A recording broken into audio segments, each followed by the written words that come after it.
O STF decidiu sobre a possibilidade de cobrar IPVA do credor fiduciário. Ou seja, uma pessoa compra um veículo e aí nessa compra faz um financiamento com alienação fiduciária e a discussão é se o banco, que é o credor fiduciante, pode ser cobrado para pagamento do IPVA. E no caso, é importante primeiramente fazer aqui algumas distinções, algumas noções básicas sobre o que é uma alienação fiduciária. Como eu já disse, a alienação fiduciária é uma forma de garantia que é dada em contratos de financiamento, normalmente, né? Então, o credor fiduciário, ele fica com uma posse indireta do bem, e essa posse indireta, embora ele seja o proprietário do bem, mas ele tem apenas a posse indireta, que aí, em caso de inadimplemento do financiamento, aí nesse caso se consolida a propriedade. Isso permite que ele se imita na posse e também leve a um leilão extrajudicial. E esse sistema acaba barateando para o credor, porque diminui a burocracia na realização da venda do bem que está sendo retomado pelo banco. E quanto ao devedor fiduciante, ele não é proprietário ainda do bem quando ele faz o contrato de alienação fiduciária. Ele fica, no entanto, com a posse direta e, em caso de adimplemento, há uma resolução da propriedade fiduciária e aí sim ele passa a ser o proprietário pleno desse bem. E o Código Civil de 2002 dispõe no artigo 1368-B, parágrafo único, que o credor fiduciário, de fato, se torna proprietário pleno após a consolidação da propriedade e, por outro lado, vai passar a responder pelo pagamento dos tributos sobre a propriedade após essa consolidação da propriedade, ou seja, após a aquisição da propriedade plena, que pode acontecer ainda por outras formas, como a adjudicação, dação em pagamento também, por exemplo. Então, o Código Civil, que não é uma lei complementar, e a gente sabe que obrigação tributária é matéria reservada à lei complementar, mas o Código Civil indica que essa assunção da responsabilidade tributária acontece após a consolidação da propriedade. Então, antes da consolidação da propriedade, a responsabilidade tributária seria do devedor fiduciante. A gente tem alguns outros precedentes do STF que são relacionados ao assunto.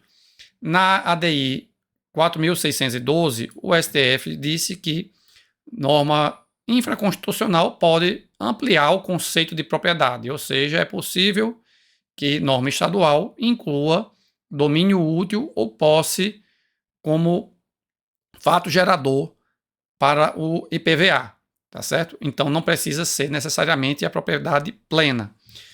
No tema 685, o STF disse que em caso de alienação fiduciária e que o adquirente, ou seja, o devedor fiduciante, ele é uma pessoa jurídica de direito público, nesse caso é impossível pagar IPVA, mesmo que o proprietário do bem ainda seja a instituição financeira. Então o STF disse nessa oportunidade que há imunidade recíproca, né, porque impostos sobre propriedade não podem ser cobrados entre entes públicos. Então, por exemplo, a União não paga IPVA nos veículos que são de sua propriedade. Então, a imunidade recíproca vai ser aplicada aqui mesmo o ente ainda tendo apenas a posse direta do bem, não tem ainda a propriedade plena. Então, aqui o STF já deu uma importância maior à posse do bem do que à propriedade resolúvel da instituição financeira. E temos também precedentes sobre IPTU, que tratam sobre a alienação fiduciária, e eu já tenho, inclusive, vídeo aqui no canal sobre o tema 1158 do STJ. Recomendo que confiram também esse vídeo aqui. Eu vou colocar o link na descrição. E nesse precedente do STJ também foi dito que o credor fiduciário somente pode ser contribuinte de IPTU após a consolidação da propriedade. E ainda quanto ao IPTU, a gente tem alguns outros temas que são relacionados também quanto à tributação sobre a posse, né? Que é o caso da locação, porque aí o STJ disse que cabe à lei municipal definir quem é o sujeito passivo e, no caso do contrato de locação, o locatário não pode ser responsabilizado. Então, a situação da locação é diferente da alienação fiduciária, porque o que é que distingue uma situação da outra é a falta de animus domini, certo? Porque no caso da alienação fiduciária, a pessoa tem a posse com a intenção de se tornar proprietário, que é o que não acontece no caso da locação. Na promessa de compra e venda já é uma situação semelhante à da alienação fiduciária, né, porque a pessoa adquire o imóvel com o contrato de promessa de compra e venda e com o interesse de quitar esse contrato e aí se tornar proprietário. E aí a súmula 583 do STF já dizia também que se o bem é de uma autarquia, certo? Federal ou estadual, e esse bem é vendido a uma pessoa jurídica de direito privado ou uma pessoa física. Nesse caso, o comprador vai ser contribuinte em IPTU. Nesse caso aqui, já vai ser afastada a imunidade recíproca, diferente daquela situação que eu falei do tema 685, que falava da aquisição por pessoa jurídica de direito público. Aqui a pessoa jurídica de direito público está vendendo.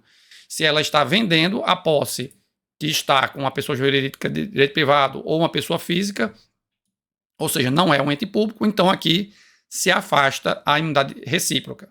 E temos também o tema 122 do STJ, também sobre promessa de compra e venda, que diz que tanto o comprador quanto o vendedor podem ser sujeitos passivos, conforme definido na lei municipal. Então o STJ também foi na linha de que a posse exercida pelo promitente comprador também justifica a tributação, se assim for previsto na lei municipal, também justifica a tributação do adquirente do imóvel.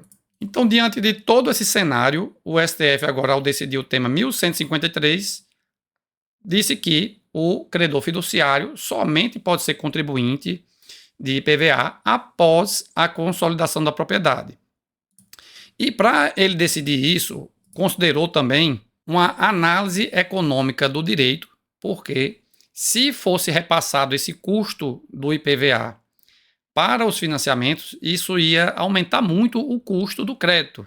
Então, a Febraban, no caso, apresentou um estudo que disse que a taxa de juros média sairia de cerca de 27% ao ano para 44,7% ao ano. Então, um aumento aí de cerca de 50% da taxa de juros, né? E isso implicaria numa queda de cerca de 33% das vendas nas projeções que eles fizeram. E, de outra mão, o STF decidiu por modular os efeitos dessa decisão por causa do grande impacto dessa decisão em relação a alguns municípios, porque como as instituições financeiras são sediadas, a maioria delas, em São Paulo, então é natural que o estado de São Paulo tenha uma arrecadação de PVA muito mais alta do que outros estados. Inclusive, esse foi um dos motivos também para se entender pelo fim da possibilidade dessa tributação em cima da instituição financeira, porque isso acabava gerando uma forma desigual de se distribuir a arrecadação tributária no país. Inclusive, também gera aqui uma potencial guerra fiscal entre estados nessa disputa por ter as instituições financeiras sediadas nos estados apenas para poder financiar os veículos e aí arrecadar o IPVA. Então o STF deu efeitos ex nunc, ou seja, vão produzir a partir da publicação da ata do julgamento, com a ressalva de se já há pendência na data da ata do julgamento de ação judicial ou processo administrativo que discuta essa tributação. Ou seja, se a instituição financeira, ao tempo da publicação da ata de julgamento, já discutia a possibilidade dela ser tributada, aí essa tese já vai ser aplicada e ela já não será tributada, mesmo contra fatos anteriores, né?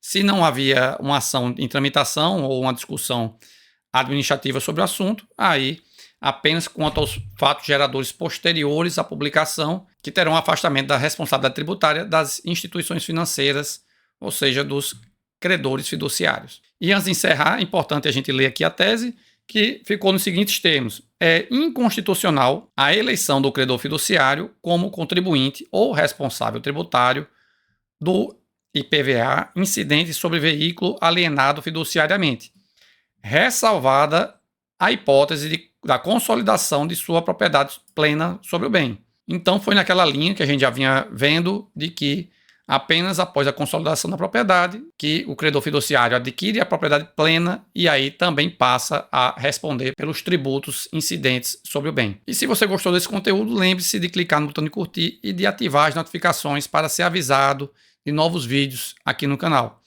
Muito obrigado e até a próxima.